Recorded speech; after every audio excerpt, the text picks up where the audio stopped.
so many of them died during that encounter. Stephen Mbide, take it away, my comrade. 2020 riots that paralyzed Kampala, Wakiso, Mukono, Jinja, Luwera, and so many other parts of the central region. He said wait, he should have waited. Is Stephen Mbide of FSW Chibuga is trying to recount the events, whatever happened, who should take the responsibility, why haven't the people taken long to be compensated for whatever mayhem that took place. I'm here at Mutungo, at the home of the Nakawa East Member of Parliament, Honorable Engineer Ronald Balimwezo, because he was so pivotal in trying to see that the people get the justice, get compensated for those who were the victims of those riots. Good morning to you, Honorable. Good morning, and good morning to the viewers. Thank you for giving us this time, but you were so active. Yeah, I was indeed very, very active during that time, because I happened to own an ambulance. And on the 18th day, I was called by several stakeholders requesting me to provide my ambulance because many people had been shot and injured. In this time, I think we lost over 57 people, 57 lives. We lost property worth billions of money. And many people went with major and minor injuries.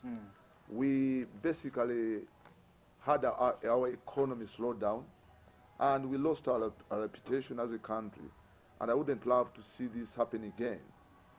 Well, I went on to follow up all these events to an extent of even getting in touch with DGF to carry out an inventory. That's the Democratic Governance Facility. Yes, to carry out an inventory of those that were actually affected.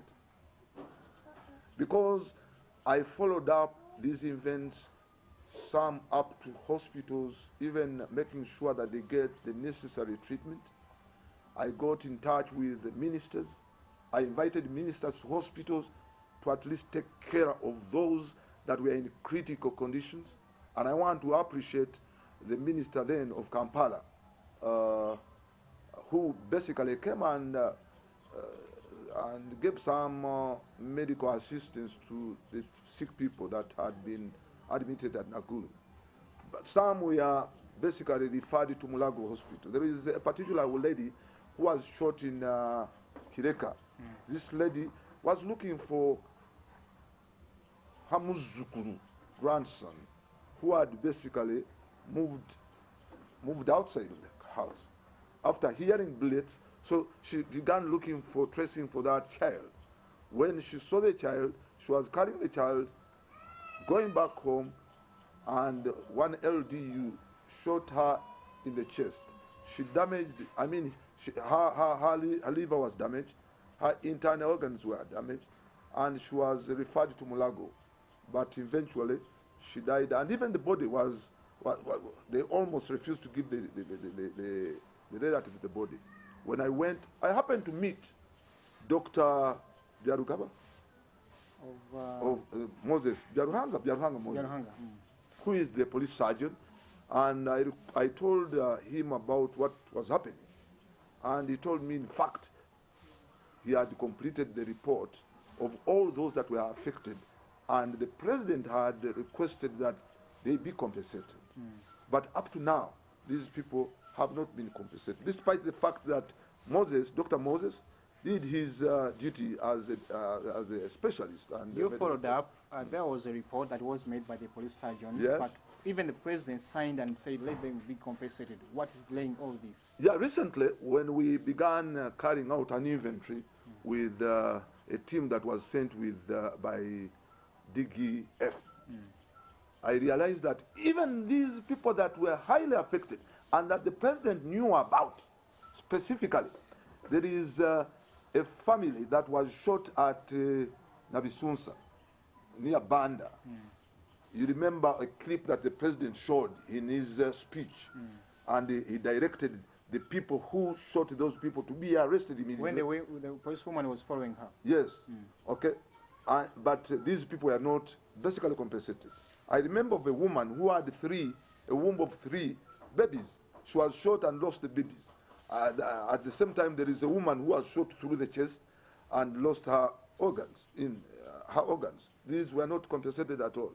So when I went to make a follow-up, I realized that there were actually not compensated, not even treated. It was me who, in fact, tried to procure some goodies for them to at least stay alive. And while I was on a certain TV program with one of the presidential advisors, I talked about the same. Because I knew we are almost making a year. So this person made an argument and said, no, they were looked after, they were paid. I said, no. And we drove to these people. In fact, we found when actually no single person had visited them ever since the fateful day. It's now a year. It is coming to a year. After that time, this person tells me that actually the president released 5 million for each of those people, but they have never received the money. So we want to take on government to inform them that it is now almost a year. It's now almost a year. Yes. When it's in quest for justice, the president has already ordered for the release of the money. Yeah. The victims haven't yet received the money. What should be done now? Because these people, the victims, need justice. They lost their loved ones. They were injured. Others, their businesses were affected. What should be done? You are the person One at the forefront. One, such events are getting back, as you can see what is happening in the country. Because we are making a year, yes, but we are having such scenarios happening again. When you look at what happened in Mbale, When the NUP leader was going basically to talk to the community, to the people, through a radio station. through a radio station, and he was denied access. He was denied the right of way to speak to the country. That's unfortunate. And I hear some people are battered, beaten terribly. So such events are coming. During the campaigns, you realize that he could not be allowed to speak to the people, and yet others were doing the same. So there is no democracy at all. And we are demanding for democracy. We are demanding for fairness. We are all Ugandans, and as such we should enjoy our rights, human rights. Association is a fundamental human right, and therefore we should be given opportunity to associate the way we wish, because it is a given in the Constitution. And when you look at these people, basically it's making a year and they have not been compensated. And I do believe that the president is aware that he has mafias that he gives money compensation to these people, and they don't actually take the monies or the compensation to these people. The president chairs the executive. You sit in parliament as the MP for Nakawa East. When you, members of parliament, especially from this central region, where majority of the people, those who are victims, fall, what are you going to do now that it's a year after, when you move to parliament? Tuesday is here, you'll be sitting in the plenary.